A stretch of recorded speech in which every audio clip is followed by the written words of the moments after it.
Mr. Co-President Nigel Farage, Freedom and Democracy. Well, good morning, Mr. Van Rompuy. You've been in office for 1 year, and in that time the whole edifice is beginning to crumble. There's chaos. The money's running out. I should thank you. You should perhaps be the pin-up boy of the Eurosceptic movement. But just look around this chamber this morning. Just look at these faces. Look at the fear. Look at the anger. Poor old Barroso here looks like he's seen a ghost. You know, they're beginning to understand that the game is up. And yet, in their desperation to preserve their dream, they want to remove any remaining traces of democracy from the system. And it's pretty clear that none of you have learned anything.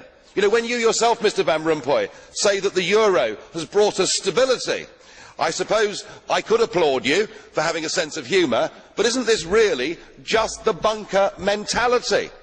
You know, your fanaticism is out in the open. You talked about the fact that it was a lie to believe that the nation state could exist in a 21st century globalised world. Well, that may be true in the case of Belgium, who haven't had a government for 6 months, but for the rest of us, right across every member state in this union, and perhaps this is why we see the fear in the faces, increasingly people are saying, we don't want that flag, we don't want the anthem, we don't want this political class, we want the whole thing consigned to the dustbin of history.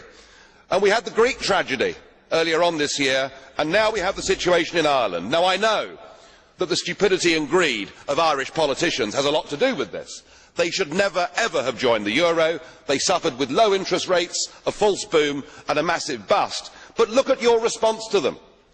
What they're being told, as their government's collapsing, is that it would be inappropriate for them to have a general election.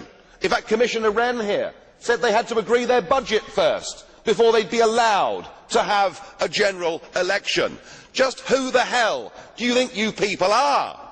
You are very, very dangerous people indeed. Your obsession with creating this euro state means that you're happy to destroy democracy. You appear to be happy for millions and millions of people to be unemployed and to be poor.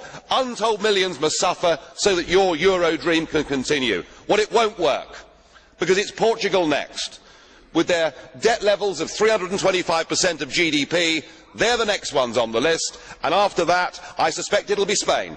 And the bailout for Spain would be 7 times the size of Ireland, and at that moment, all of the bailout money has gone. There won't be any more. But it's even more serious than economics, because if you rob people of their identity, if you rob them of their democracy, then all they are left with is nationalism and violence. I can only hope and pray that the euro project is destroyed by the markets before that really happens. Thank you.